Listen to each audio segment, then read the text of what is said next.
में पहले school administration ने डिनाई किया कि रेप हुआ ही नहीं, हम आई भी हमारा कसूर नहीं है, तुम्हारी बेटियां ऐसी, तुम लोग बेटियां ऐसी, तुम लोग ऐसे लड़कियां चाहती है, मतलब हम ऐसे कर रहे हैं, कह रहे हैं जो प्रोटेस्ट पे आएगा, जो करेगा, हम अभी मैम को अंदर बाहर नहीं निकाला क्या हुआ है। एक तरफ वो कह रहे केस नहीं हुआ, दूसरी तरफ कह रहे अरेस्ट। आई वांट कि मुझे भी सस्पेंड करें, मुझे इस कॉलेज में नहीं पढ़ना। पहले लेक्चर से लड़कियां अंदर बंद है, उन्होंने लड़कियों के अंदर बंद करके जो प्रोटेस्ट के लिए आए थे उनको कुंडियां लगा दी। उसके बाद जो लड़कियां बाहर जार से दरवाजे तोड़ के कुछ लड़कियां बाहर आई, उन्होंने लिटरली एडवाइजर उनको खींच के उनके कपड़े फाड़ के उनको किन्जा सलीम रेप केस। दोस्तों ये केस पाकिस्तान में इतना कॉम्प्लिकेटेड बन चुका है, लोगों में इतनी कंफ्यूजन है कि क्या सच में इस लड़की के साथ रेप हुआ भी था या एक होक्स था, झूठ था, फैब्रिकेटेड था। पर दोस्तों अगर आप इस वीडियो को एंड तक देखोगे तो मैं यकीन के साथ कह सकता हूँ कि आप लोग इस केस को आराम से समझ पाओगे। क्या उस लड़की के साथ सच में ज्यादती हुई थी या एक झूठ था। दरअसल दोस्तों ये case Punjab group of college Lahore Pakistan से सामने आया, जहाँ पे एक फर्स्ट ईयर के स्टूडेंट किन्जा सलीम के साथ रेप का मामला सामने आया। दोस्तों इस केस की शुरुआत होती है 8 अक्टूबर को। इसी कॉलेज का एक वैन ड्राइवर जो कि गर्ल्स को कॉलेज पिक एंड ड्रॉप करता था, 8 तारीख को ये ड्राइवर कैंपस में सभी लड़कियों को ड्रॉप करता है। उनमें से एक लड़की किन्जा सलीम को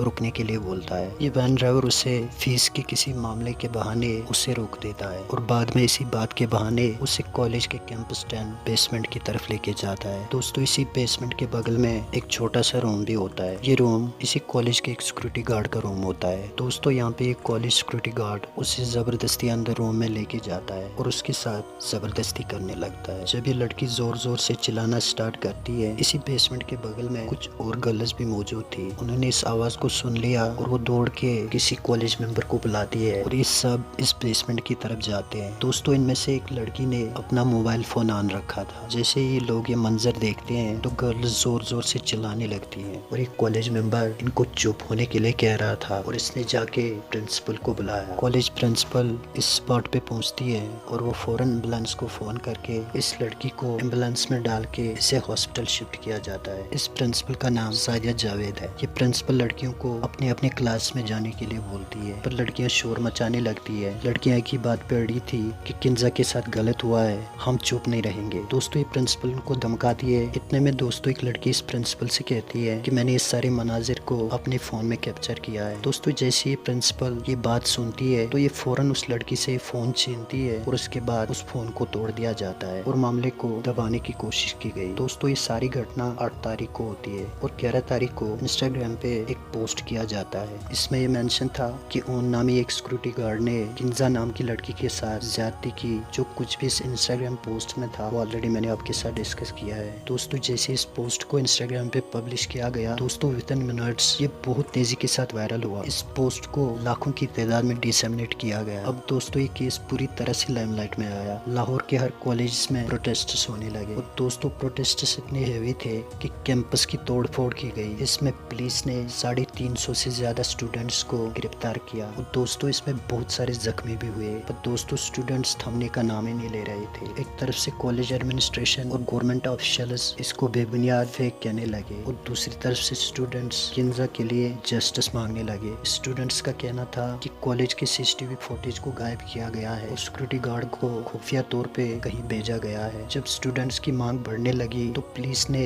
इस ओन नामी सिक्योरिटी गार्ड को सियालकोट से गिरफ्तार किया। दोस्तों स्टूडेंट्स जोर से प्रोटेस्ट कर रहे थे, हर उस एविडेंस को मिटाने की कोशिश की गई। इस स्टूडेंट्स का नैरेटिव था। दूसरी तरफ से गवर्नमेंट ऑफिशियल्स और कॉलेज एडमिनिस्ट्रेशन का नैरेटिव ये था कि केस बेबुनियाद है, होक्स है, इसकी कोई सच्चाई नहीं है। पाकिस्तान पंजाब के सीएम मरियम नवाज ने भी अपना स्टेटमेंट दिया और उसमें सीधा कह दिया कि लड़की को थोड़ी बहुत कुछ चोट लगी थी और उसको हॉस्पिटल भर्ती किया गया और वो बिल्कुल ठीक ठाक है, उसके साथ ऐसा कुछ भी नहीं हुआ। दोस्तों साथ में पंजाब ग्रुप ऑफ कॉलेज का भी एक प्रेस रिलीज आया जिसमें इस चीज को टोटली डिनाई किया गया कि ऐसा कुछ भी नहीं हुआ, किसी के पास कोई भी एविडेंस नहीं है, ये सब होक्स है, फैब्रिकेटेड है, झूठ है। और दोस्तों इसी दौरान मेडिकल रिपोर्ट भी सामने आ गई जिसमें इस चीज का टोटल भी जिक्र नहीं था कि इस लड़की के साथ रेप हुआ है। और इसी दौरान दोस्तों इस लड़की के फादर का एक स्टेटमेंट एक न्यूज चैनल पे आया, उसने भी इस चीज को डिनाई किया कि मेरी बेटी के साथ ऐसा कुछ भी नहीं हुआ, ये सब फेक न्यूज है। पर दोस्तों यहाँ पे मैं आपको बताना चाहूंगा जिस न्यूज चैनल पे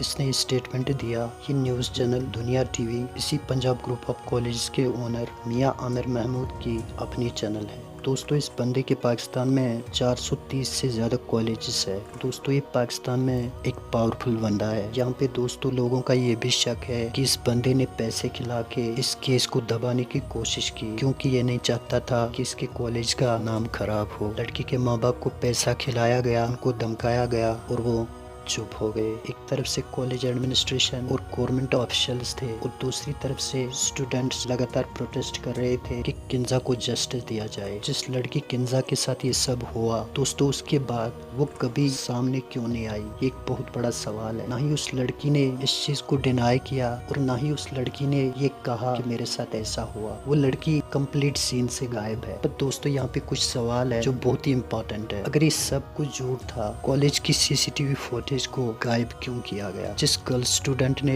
ये दावा किया था कि मैंने अपने फोन में ये सब कुछ कैप्चर किया है, उस फोन को कहाँ छुपाया गया? अगर वो फोन टूटा भी है फिर भी उस फोन से उस डेटा को रिवाइव किया जा सकता है। उस फोन को क्यों छुपाया गया? अगर लड़की के साथ सच में ऐसा नहीं हुआ तो लड़की को सीन से गायब क्यों रखा है? उसको मीडिया के सामने क्यों नहीं लाया गया? दोस्तों मैंने स्टार्टिंग में आप लोगों को कहा था कि अगर आप इस वीडियो को एंड तक देखोगे तो आप लोग आराम से इस केस को समझ पाओगे कि क्या सच में इस लड़की के साथ ऐसा हुआ था या ये एक झूठ था। तो दोस्तों ये सारा मामला इस केस में हुआ है। अपने ओपिनियंस जरूर दे देना और अगर कोई नया दोस्त भी आज हमारे इस चैनल पे पहली बार आया है तो उससे भी रिक्वेस्ट है कि हमारे चैनल को सब्सक्राइब करके हमारी यूट्यूब कम्युनिटी के साथ जुड़ जाए। वीडियो में आप सबका बने रहने का बहुत बहुत शुक्रिया।